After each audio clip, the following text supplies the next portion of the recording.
I've been off Facebook for a while now, but back in the day, I had a lot of fun posting every April 1st variations of, okay, friends, I'm leaving Second Life today. That's it. Sorry it took me such a long time. I'm back in the real world. Yeah, me. Without fail, people replied en masse with variations of, so glad you finally see the light. We were so worried. And it always saddened me to see friends, family, colleagues over the years not only not understanding, but just outright ridiculing something that is such an important part of my life. Hello there and welcome. My name is Draxtor Despres. I've been in Second Life for almost 17 years and I still don't know what it is. I know it's not a cult, but what is it?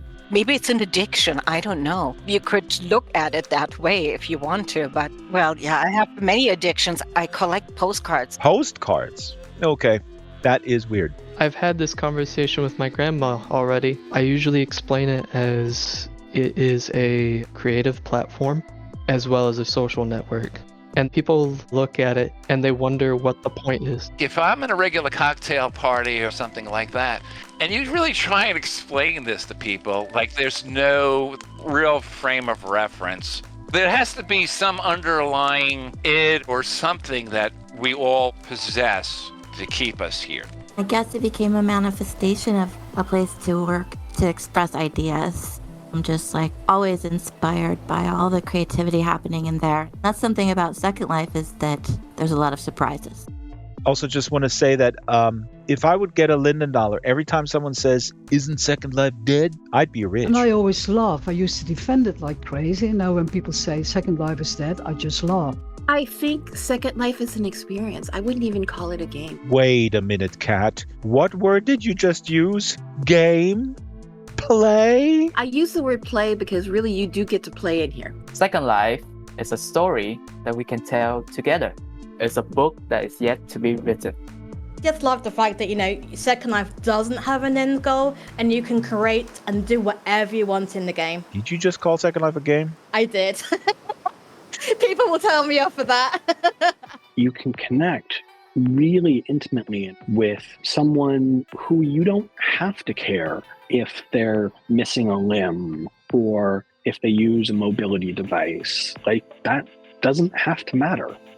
You get to know someone based on who they are, not the labels that the world assigns them.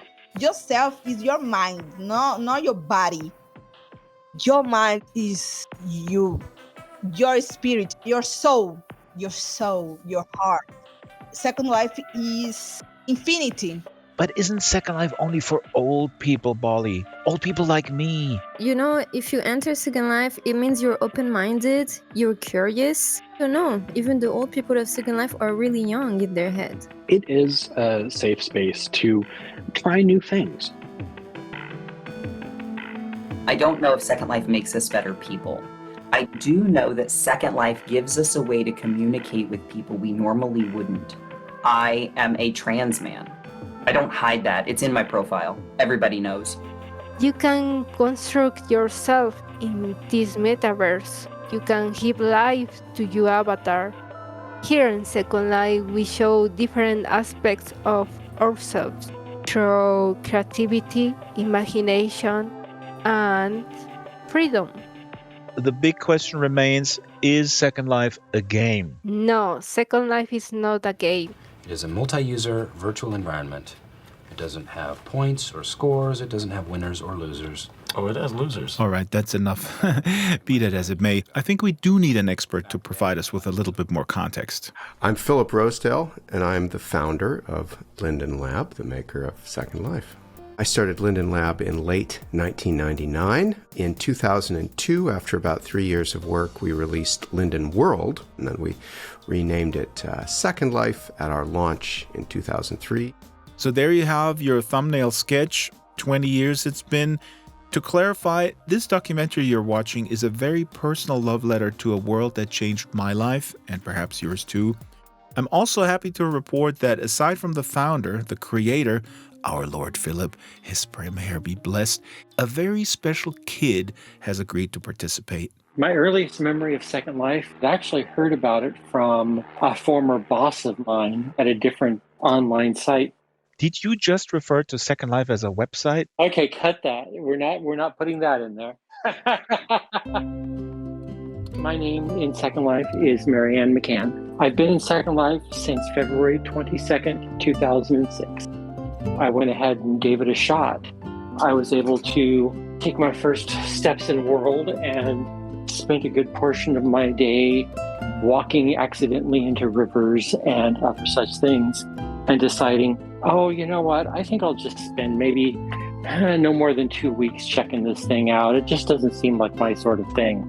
And well, those 2 weeks are still happening, apparently. Well, there were lots of interesting milestones. Live editing and the currency were really the fundamental components that were there from the very beginning. I'd say one of the first important things is that Linden Lab started as a company involved in haptics research. Second Life created the first headset with the rig. It was way too advanced in time for what they had available in technology. And created this virtual world just as a testing product and realized, no, this is something that might have some legs, and turned it into the world we know. Flexies being kind of a fun addition that we made. The ability to do things like mesh, which is of course still a hotly debated, choice. Goddamn Prim's mother. Why don't you just do what I tell you? You want to come over to the dark side? But what's on the dark side? Well, for one thing, a lot less Prims. I think Second Life is a company that really thinks about the user experience, especially when I watch interviews of Philip Rosedale, like back in the time. Part of what we see is the same evolution of human behavior that you see in emerging societies. So a fair criticism is what it is of Second Life today, is that it's more like the Wild West from a cultural standpoint. That said, the evolution of and the nuanced interaction that creates culture is happening at 10 times the speed of the real world.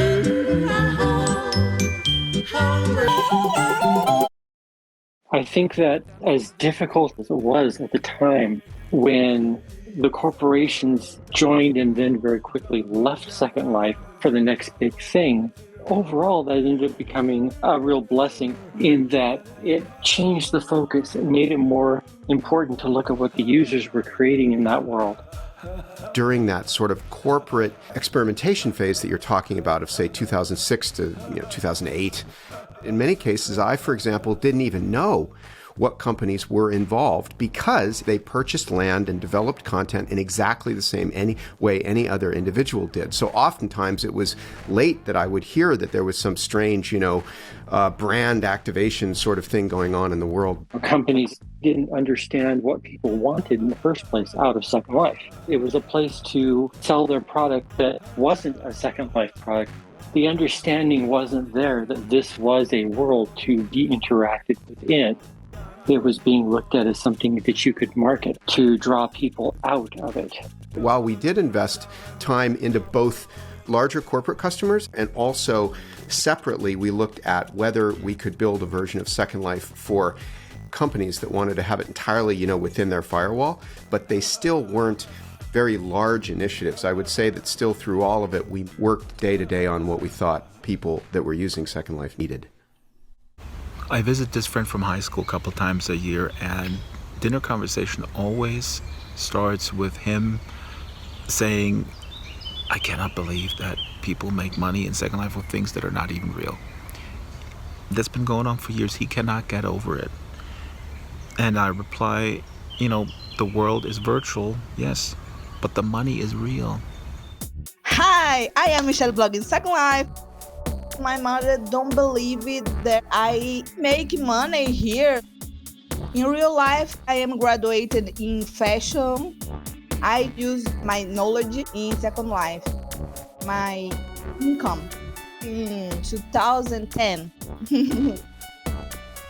I am single mother, single, in the money too. The father don't pay anything. My daughter be creating Second Life. Sometimes she draw any t-shirts, and told me, Mama, make this in Second Life for your store. Start with the idea of sculpture, right? Like if you were a sculptor and you had a ton of bricks or clay or something, you could start building things that are three-dimensional, The amazing thing, of course, was that you could make anything out of that, like even very detailed things like a pair of sunglasses, like my glasses. You could also program these things that you were making. So what that meant was if, for example, you wanted to make a piano, and when you touched the piano keys, they played piano sounds. You could do that, and of course you can do that in Second Life by programming it that way. So if you want to be a piano maker in Second Life, you can create a good business for yourself making pianos completely from scratch, if you will. One of the big innovations that made Second Life what it is today is when Linden Lab decided to not only allow people to create all their own objects and own their own objects, but also to be able to sell them to other users and make money from it. It was a huge change. Nobody had really done that before. Yeah, so copy, modify, transfer was the original set of rules that we decided to attach to each and every primitive in Second Life. So if you had even the tiniest little piece of something, you could click on it. And when you clicked on it, you could see who made it and who presently owns it. That is to say, can move it around, And then if it's for sale, how much it's for sale. And then if it is for sale, what the rights will be when you buy it. And that's a lot like, for example, the Creative Commons that had a positive impact on the world. This idea of both certain meta information being present in all of these sort of atomic particles of the world. One of the things that's really been interesting, you can res out objects that were created during the Second Life beta, and it will still work. It's an interesting dichotomy because you have a world that is very much built on change. There's very little that stays exactly the same, and at the same time, everything that you've had, you can still use and access.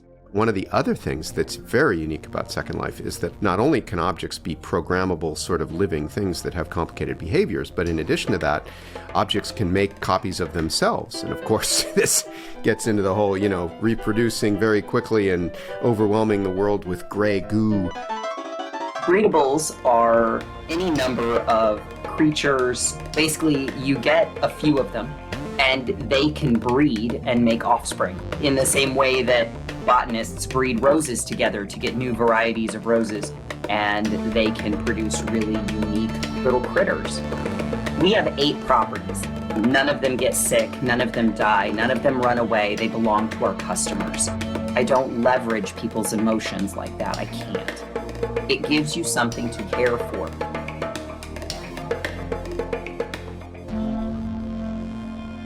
I remember this German Second Life resident who outsold Adidas with his handmade dress shoes made of prims. He was on TV here. His business practices were old school in the best sense of the word. He was in his shop all the time. He was listening to his customers. And Adidas, they just put up this gigantic store attended by nobody. Surprise, it was empty all the time. It was a dead mall.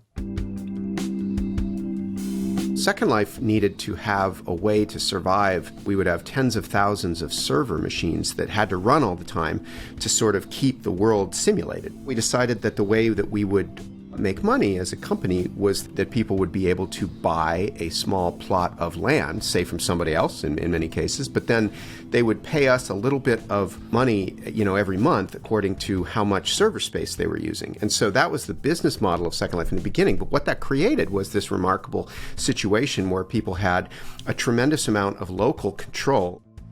My name in Second Life is Amber Lyndhurst. I own Titchy's Dreams Rentals. They're already pre-built before they're released. Every now and then I do drop an updated house in or a new house. They have individual plots. Between the houses are water channels that separate the houses that people can actually sail on. When they decide to come and visit a house, they can change the style of the house. There's over 30 different styles that they can pick from. Since I've been in Second Life, I've known so many land companies come and go over the years. The way I decided to do it was, even though I do have the business, I do work in real life, and I decided to just keep this purely as a hobby. Hobby versus making bread. Now, I gotta be honest, I'm a little worried that people watching this are going like, Draxtor, Second Life is more than just, being focused on cold hard linden cash. And I agree 100% despite me wearing this t-shirt today. I log in for a different reason every day still after 16 years. Enthusiastically, I log in because I want to discover art. I want to appreciate art. I possibly, maybe I'll dabble in actually making it. Some would contend I don't. But anyway, let's take a look at art made in Second Life. Art in Second Life is just incredible. You will find gigantic installations. You will find elaborate performance pieces. You will find people playing with scale. Some artists paint, draw, and put their real-world work into a virtual frame and hang it up on the wall. All these different forms coexist, and you will feel a sense of presence interacting with this art despite the experience being mediated by a computer screen. Everything lives in one big interconnected space, together with you and me, and since that space itself was created by fellow avatars, perhaps we too are little pieces of art buzzing around in the biggest museum that exists in the digital realm. I've been putting galleries around Second Life for about the last 5-6 years on the map around the mainland. My home gallery is in the center of the map, exactly where the palm print and the ocean is. For me, it's a lot about place, then it's a lot about people finding that place. The location on the map, I chose those places for their historical significance, and also I think it's just a really beautiful area and really interesting. I love the forest. I forgot how to pronounce it. It starts with a K. The Caravel Forest. Yes, Caravel Forest. It's so beautiful. I love that place. When I discovered Second Life, I felt like I had found something I'd been looking for, but I didn't know I was looking for it.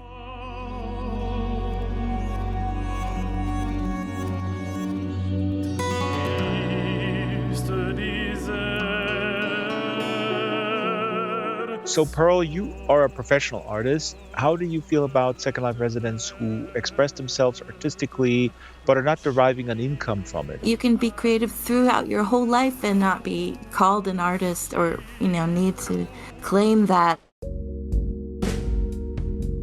Art for me is very important, and Second Life gives me that venue where I can display it. And that brings me peace.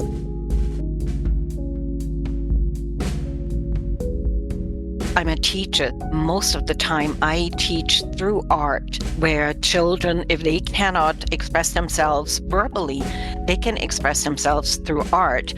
And I think adults can do the same thing.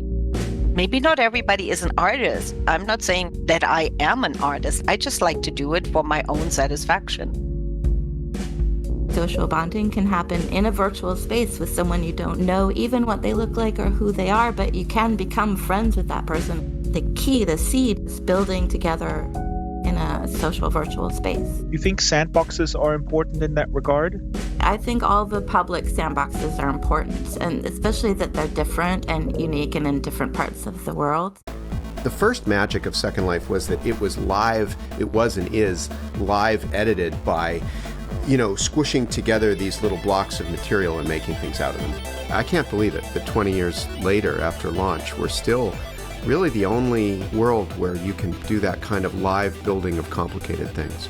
And of course you can do that so many ways in Second Life, right? You can build by yourself by just not letting anybody into your space, or as you say, you can do it entirely offline. Okay, peasant, you and your mesh buddies hanging out isolated in your skyboxes all the while you create outside of Second Life.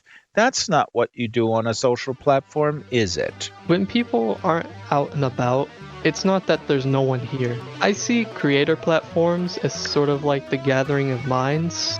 Though it can seem very antisocial, a lot of magic goes behind the scenes for creators, and sometimes they like to goof around with each other.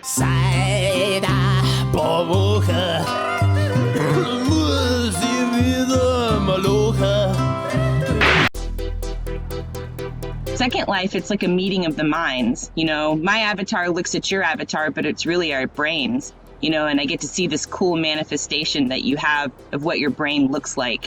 Which, by the way, your pants are the coolest ever. Well, Fiore, I do believe my brain is more than my pants, but I do accept the compliment. My name in Second Life is Fiore Freeman. I really fell in love with the mainland during COVID. I was in New York State, and the lockdown there was really intense. That was incredibly important for me for my mental health during that time, because it was almost like being able to get out of the house and go drive around and look at things.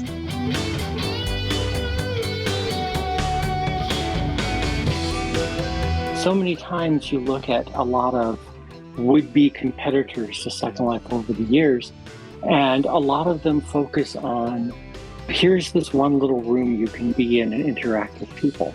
And one of the things that makes Second Life so different, there's kilometers and kilometers of space and regions that you can travel along and explore. It becomes a much richer, much bolder experience to have that level of content immersion. Probably one of my favorite places on the mainland is Chiampi. It's a really small Italian village. Vigan is really great about that stuff. He has collected over time many parcels. When you've got land on the mainland, I think some of us kind of feel like we're stewarding it a little bit, right? He buys up public land next to public water and things like that so he can keep them open for everybody. From his property, you could sail all the way down to Bay City if you wanted to.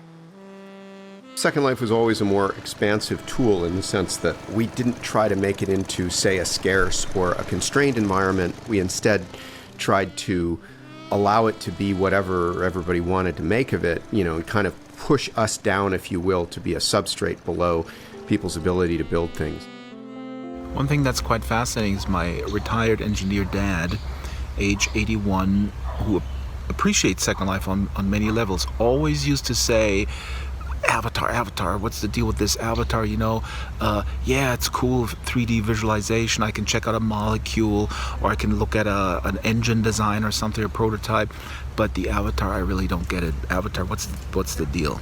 You know, what you said about your dad is great. I think it's important to note that in the very beginning, I wasn't even particularly keen on having avatars at all. Oh my God, did you hear what Philip just said, Pearl? How do you respond? I actually think the avatar is absolutely essential. Yes, my Abby is way prettier than I am in real life, but, you know, at the end of the day, I'm just myself. Key about being an avatar in Second Life is that you can be literally anything you want to be. You can be a carbon copy of your real world self. My name's Keiko. Unbelievable. You look like from this face-to-face campaign at Linden Lab. Is that you? That is me. You can be a furry creature. You can be a child. You can be old. I made Mystic to be an old lady, kind of like a Betty White, like a sweet little old lady kind of look. And the reason I did this is because somebody will message me and say, oh my God, you're so old. Well, because you were born in Second Life in 2003, which does make you kind of old. Yeah. You can be a monster. You can be whatever possible thing you can imagine. You could be a coffee table if you really wanted to be. On the main grid, I'm a pinkish purple spray can of Mazidox bug spray. And on the beta grid, I'm a fennec fox. Every avatar expression is valid. To stand out a little bit, I've got a burnt orange red fur and blue teeth and nails. My spray can moves around by vaguely crumpling its front or back, sort of wobbling toward wherever it needs to go at the standard walk speed. The most significant event in my time on Second Life first started with Bento, which allowed for a lot better animating. We can have movement now with fingers and tails and wings. Marianne, this whole avatar thing, isn't that a little bit like a nuclear arms race? I mean, my avatar has been largely the same for 17 years. I still use the same face that I've had in Second Life since then. And that's okay. You don't have to switch things up if you don't want to, but you have the freedom to do it. And that's key. Does it rest for you yet? Oh, yes. 2 versions of you, 2 versions. My experience with being a gender fluid is that I don't always feel like being a boy or a girl. Sometimes neither, and sometimes both. It fluctuates between all of that. In Second Life, you can go deep in understanding because you are living as your character rather than you just appear on the profile pictures. Is it not very expensive to customize your own avatar? I was looking at this guy on Twitter the other day, and he posted a picture of himself, and then he posted a picture of his avatar, and he was trying to make his avatar look like himself. You can literally do that as soon as you log in. I was watching Strawberry tutorials.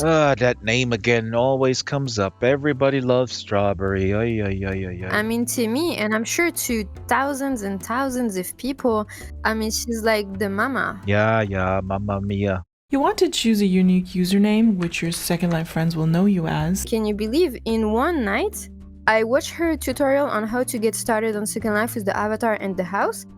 In 3 hours, I had a house, I had an avatar, I had everything. The genius of Strawberry, I guess, right? Yes. Just the way that you bring the information.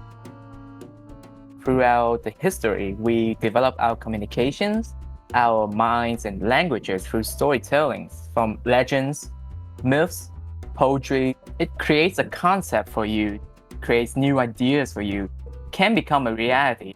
Can it become a reality though? Is this whole virtual world thing not just a giant, big playing dress up, goggles and all? I was interviewed at the beginning of COVID by a British journalist, and I told him I spent 30 plus hours a week in Second Life. He was shocked. Then I explained that for me, as for many others, this is also a job, or at least a very active, passionate community building effort. I told him that we get the hours that we spent in World from not scrolling mindlessly through pointless social media posts. And let me just add, I think one of the other wonderful and really fascinating things to look at about Second Life is that it doesn't seem to be a polarizing, divisive, radicalizing environment. We were never motivated as a company to in any way modify the behavior of people using Second Life. And the reason for that was because we were simply charging them for their time there. It didn't matter what people are doing. That makes total sense to me. Still wondering, does what we do here have any meaning for our lives in the physical realm? My name in Second Life is Moon Adamant. CDS, a Confederation of Democratic Simulators, is a very old community in Second Life, founded in 2004. It is democratically run, meaning the citizens have a say in how the community is governed, in projects, and about the daily life.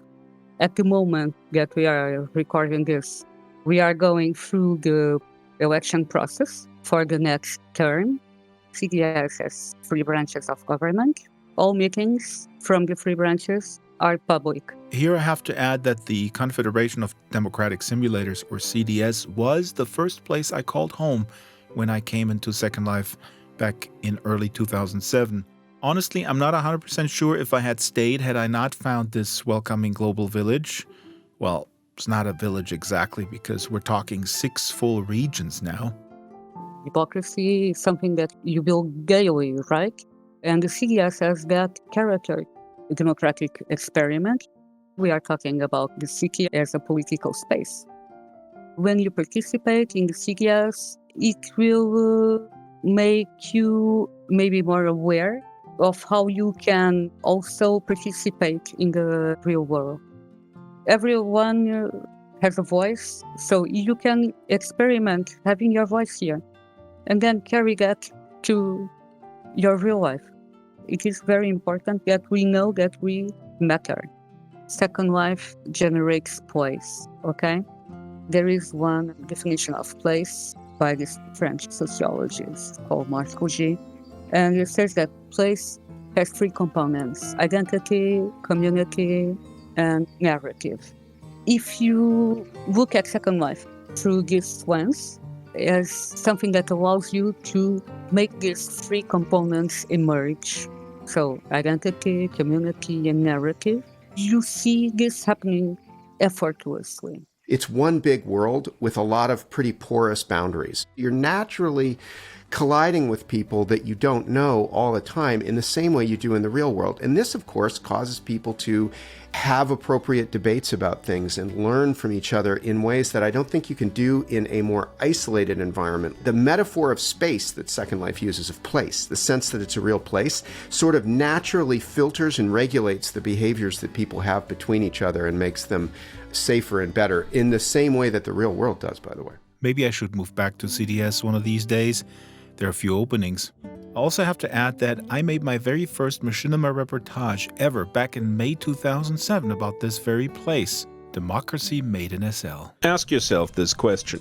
When have I last voted in any election? Have I engaged in my duty as a citizen of my country in a meaningful way? In contrast, the virtual cities of always foggy Neu-Freistadt and Roman-themed Colonia Nova have elected their representatives at a rate of almost 65%. Michelle Manin is member of the CARE Party. I found CDS to be the only truly democratic community in Second Life. But critics like Topgenosse Brouwer say the Lindens should relinquish more control over the world they once created.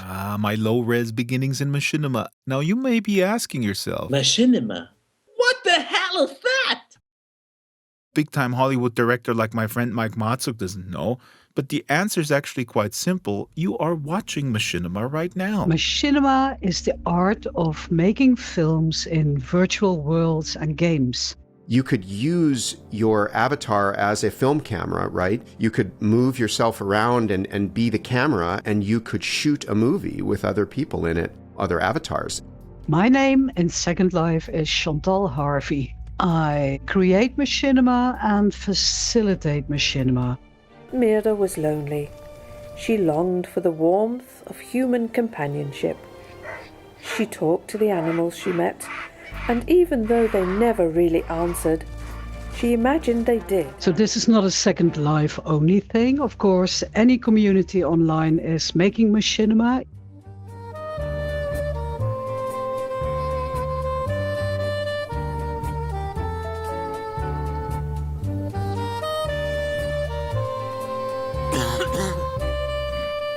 World of Warcraft.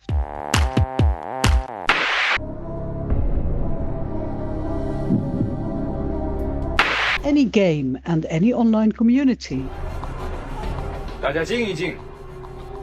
你是不是邵生宇飞同志？是我。但组织走到今天这样危险的境地。 But so far, I find Second Life is the only one that's really still booming. This is a community. You can get other people to help you, other people to create things for you. This is much more together filmmaking. You can make a machinima on your own, but the Machinima Mondays meetings have been, I think we started in 2012. All kinds of people come here. So we do a call for animations or for a certain set. You know, I worked with Tony Dyson, the guy that worked for Star Wars and other big movies, Alien, so on. And he was in Second Life because he said, this is my own private studio. It would cost me millions in real life, and here I can create it all. Is there anything you miss from your Second Life machinima making toolkit? I say I miss facial animation and lip sync in Second Life, but I also miss flying in real life and teleporting. Fear not, Chantal, SL Puppetry is coming. And before we move on from this topic, let me just add, I am fully aware that I was not the first Second Lifer dabbling in machinima reportage. Welcome to Tao Takashi's video blog. Yeah, hello and welcome to the second episode of the Tao Takashi video blog. As you can see, I improved a little bit on with his microphone because there was no talking animation available in Second Life. And speaking of ancient but important history, the Teen Grid was a place for 13 to 17-year-olds to experience Second Life without having to worry about 18-plus interactions with random adults. Teens can just go be teens.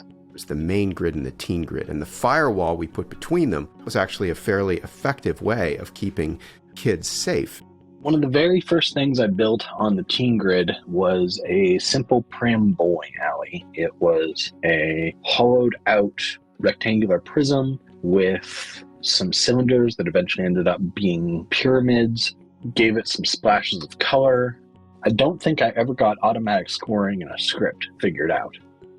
And apart from building, what was your favorite social experience back on the teen grid? Well, my favorite experience was certainly I spent an entire summer at summer camp in Second Life.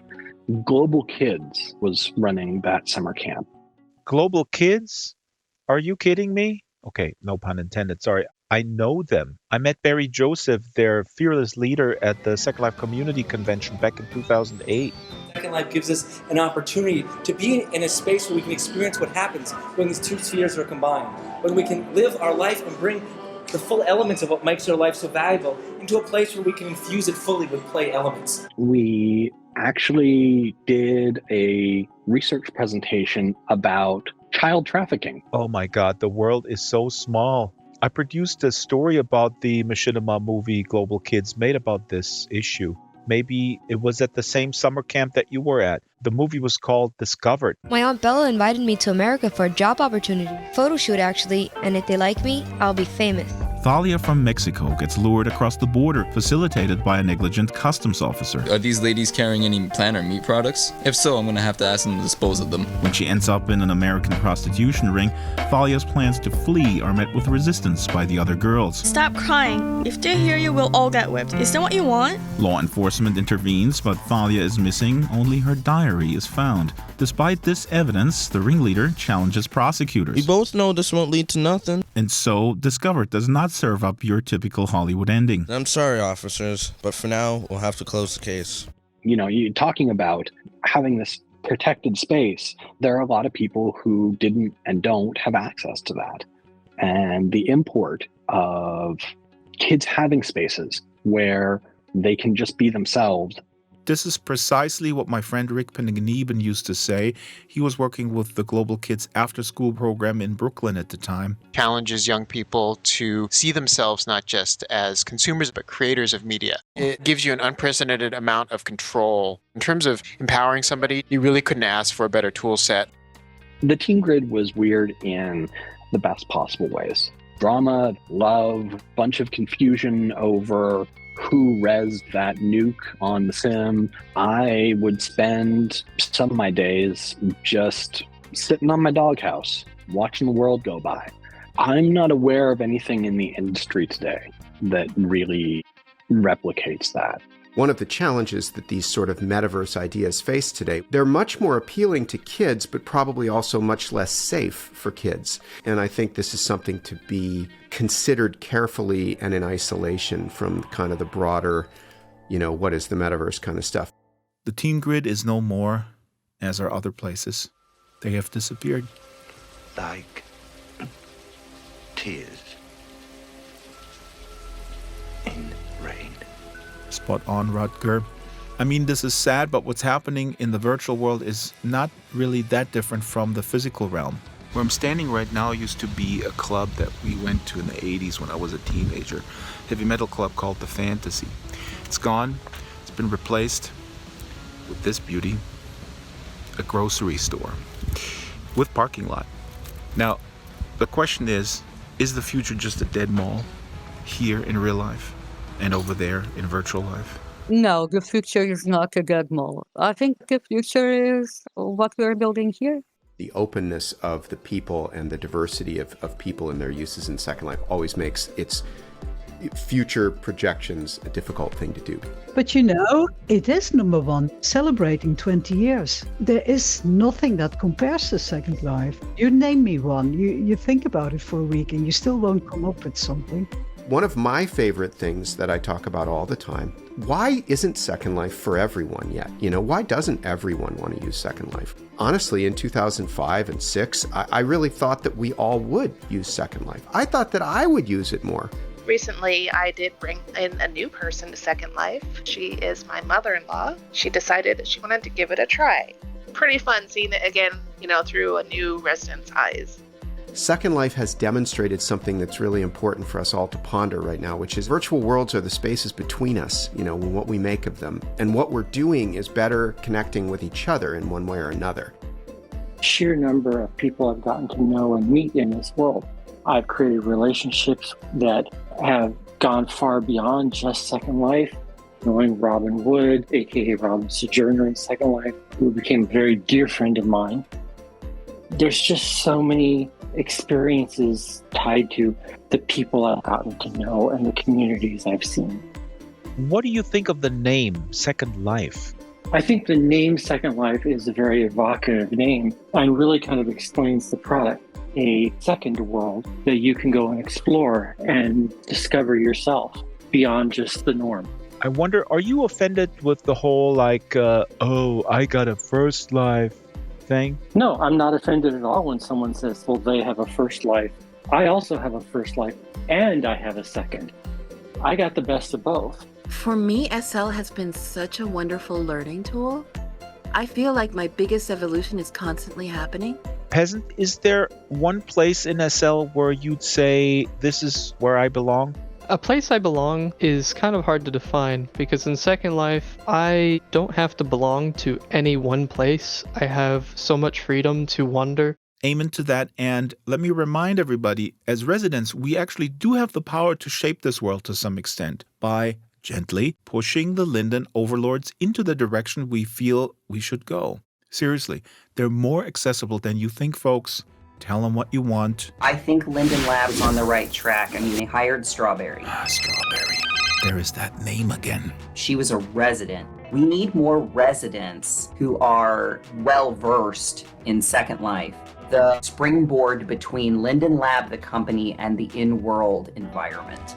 Linden Lab could build a modular system. I turned around and I built this $800 machine, right? So they could technically have like a recommended machine and kind of make it modular or whatever. Kind of like an Xbox or a Steam Deck or something like that. I beg for the Second Life team, please make a universal mesh body, because the first thing the people want to do is spend money buying clothes. And I think the mobile is going to be a huge step because mobile Second Life will work better on new generation smartphones that people have. And I think what is going to be even more crazy is when PBR is going to come in. Physically based rendering coming out soon. It's going to be a big step. PBR materials making Second Life even prettier.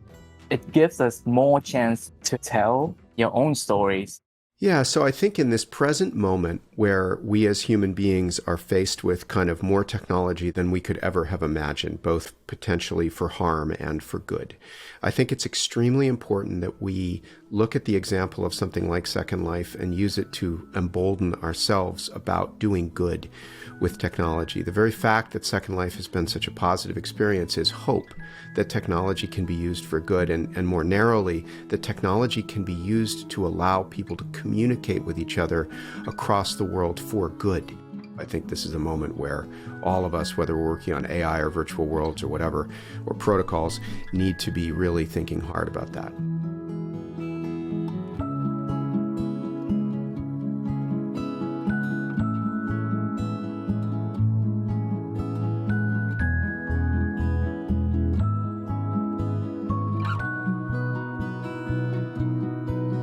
I only have one wish. If you could use your influence within the company to bring back the good old slogan, tagline, your world, your imagination, please.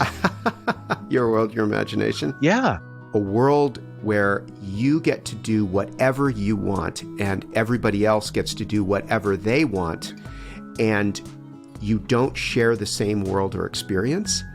There's a dangerous extreme to that, but I do agree with you. I love that original tagline, and it does seem to still best capture the magic of Second Life.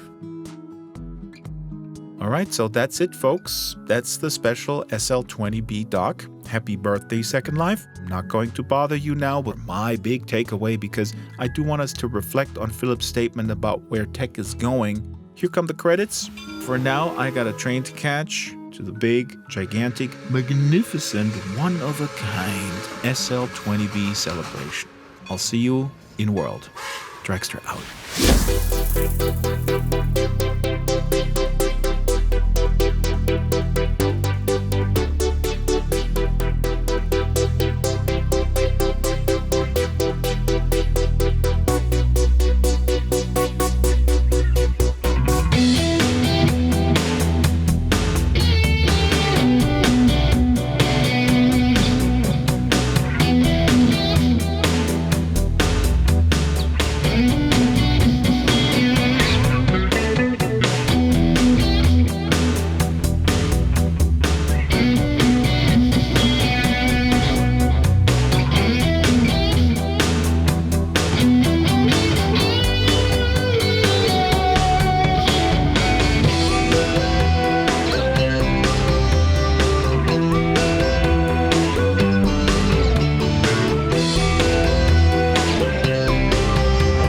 Sort of integrates with reality, I think the more interested I am in lots of ways.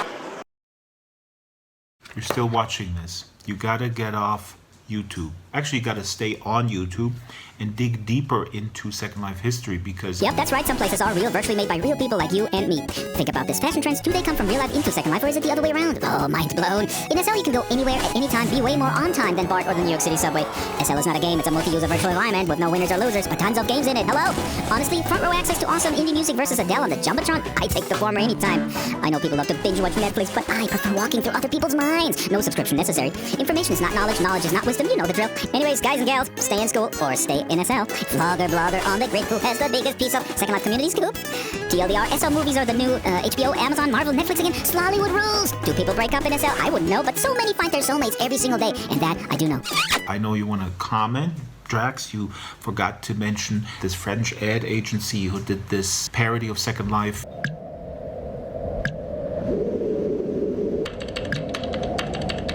I apologize, I ran out of time.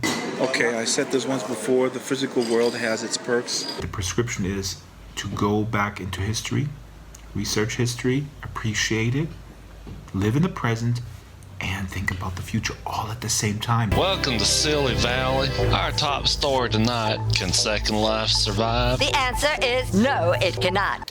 Oh, and here's a little bit of Bolly Coco Dallas and Strawberry Linden, formerly Sing Dancing, to play us out. This time for real.